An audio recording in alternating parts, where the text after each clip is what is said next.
सनातन हिंदू धर्म में पुराणों का महत्वपूर्ण स्थान होता है। इनके जरिए ईश्वर के स्वरूप, उनकी लीलाओं और जीवन के सिद्धांतों का वर्णन मिलता है। हिंदू धर्म में कुल 18 महापुराण है, जिसका संकलन महर्षि वेद व्यास द्वारा किया गया है। सभी 18 महापुराण त्रिदेवों ब्रह्मा, विष्णु और महेश पर आधारित है, जो कि त्रिदेवों में प्रत्येक को 6 से 6 पुराण समर्पित है। बात करें मत्स्य पुराण की तो इसका संबंध भगवान विष्णु के मत्स्य अवतार से है। मान्यता है कि इस पुराण को सुनने या पढ़ने से भगवान विष्णु की कृपा से कीर्ति और आयु में वृद्धि होती और व्यक्ति के सभी पाप नष्ट होते हैं। मत्स्य पुराण में 14,000 श्लोक और 291 अध्याय है। संसार से बुराई को खत्म करने के लिए भगवान विष्णु ने कई अवतार लिए, जिसमें मत्स्य अवतार भी एक है। इस अवतार को भगवान विष्णु का पहला अवतार माना जाता है। जानते हैं मत्स्य पुराण की कथा और इससे जुड़े महत्व के बारे में। प्रचंड वेग से प्रवृत्त हुए तांडव नृत्य के आवेश में जिनके द्वारा दिग्गजगण दूर फेंक दिए जाते हैं,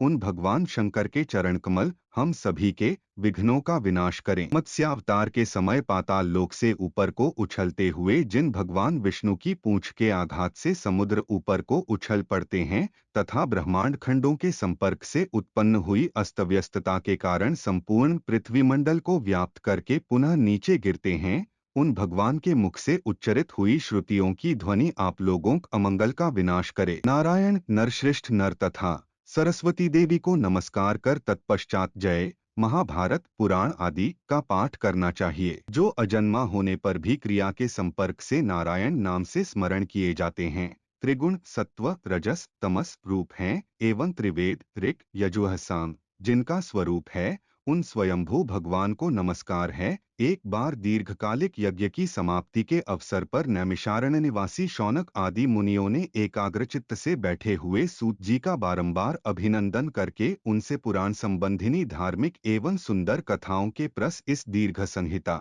अर्थात मत्स्य पुराण के विषय में इस प्रकार को जिज्ञासा प्रकट की। निष्पाप सूत जी, आपने हम लोगों के प्रति जिन पुराणों का वर्णन किया है, उन्हीं अमृत तुल्य पुराणों को पुनः श्रवण करने की हम लोगों की अभिलाषा है। मुने ऐश्वर्यशाली जगदीश्वर ने कैसे इस चराचर विश्व की सृष्टि की तथा उन भगवान विष्णु को किस कारण मत्स्य रूप धारण करना पड़ा, साथ ही शंकर जी को भी भैरवत्व एवं पुरारित्य की पदवी किस निमित्त से प्राप्त हुई तथा वे वृषभध्वज कपाल मालाधारी कैसे हो गए। सूत जी, इन सब का क्रमशः विस्तार पूर्वक वर्णन कीजिए, क्योंकि इस विषय में आपके अमृत सदृश वचनों को सुनने से तृप्ति नहीं हो रही है। सूत जी कहते हैं, द्विजवरों, पूर्व काल में भगवान गदाधर ने जिस मत्स्य पुराण का वर्णन किया था, इस समय उसी का विवरण आप लोग सुने। यह पुण्यप्रद, परम पवित्र और आयुवर्धक है। प्राचीन काल में सूर्यपुत्र महाराज वैवस्वत मनु ने, जो क्षमाशील, संपूर्ण आत्मगुणों से संपन्न, सुख दुख को समान समझने वाले एवं उत्कृष्ट वीर थे,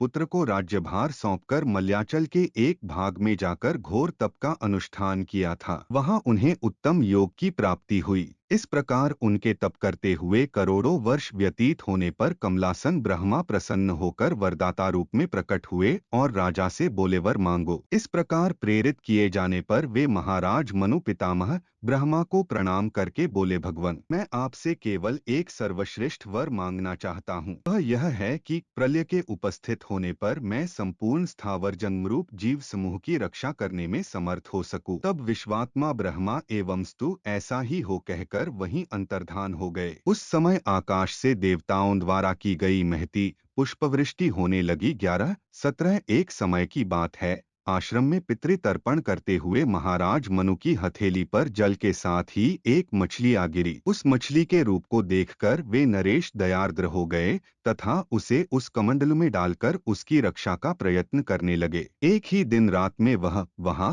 मत्स्य रूप से 16 अंगुल बड़ा हो गया और रक्षा कीजिए यूं कहने लगा। तब राजा ने उस जलचारी जीव को मिट्टी के एक बड़े घड़े में डाल दिया। वहां भी वह एक ही रात में 3 हाथ बढ़ गया। पुनः उस मत्स्य ने सूर्यपुत्र मनु से आर्तवाणी में कहा, राजन, मैं आपकी शरण में हूँ, मेरी रक्षा कीजिए। तदंतर उन सूर्यनंदन वैवस्वत मनु ने उस मत्स्य को कुएं में रख दिया, परंतु जब वह मत्स्य उस कुएं भी न अंट सका, तब राजा ने उसे सरोवर में डाल दिया। वहाँ वह पुनः 1 योजन बड़े आकार का हो गया और दीन होकर कहने लगा, नृपश्रेष्ठ, मेरी रक्षा कीजिए, रक्षा कीजिए। तत्पश्चात मनु ने उसे गंगा में छोड़ दिया। जब उसने वहाँ और भी विशाल रूप धारण कर लिया, तब भूपाल ने उसे समुद्र में डाल दिया। जब उस मत्स्य ने संपूर्ण समुद्र को आच्छादित कर लिया, तब मनु ने भयभीत होकर उससे पूछा, आप कोई असुरराज तो नहीं हैं, अथवा वासुदेव भगवान हैं? अन्यथा दूसरा कोई ऐसा कैसे हो सकता है? भला इस प्रकार कई करोड़ योजनों के समान विस्तार वाला शरीर किसका हो सकता है? केशव, मुझे ज्ञात हो गया कि आप मत्स्य का रूप धारण करके मुझे खिन्न कर रहे हैं। ऋषिकेश, आप जगदीश्वर एवं जगत के निवास स्थान हैं,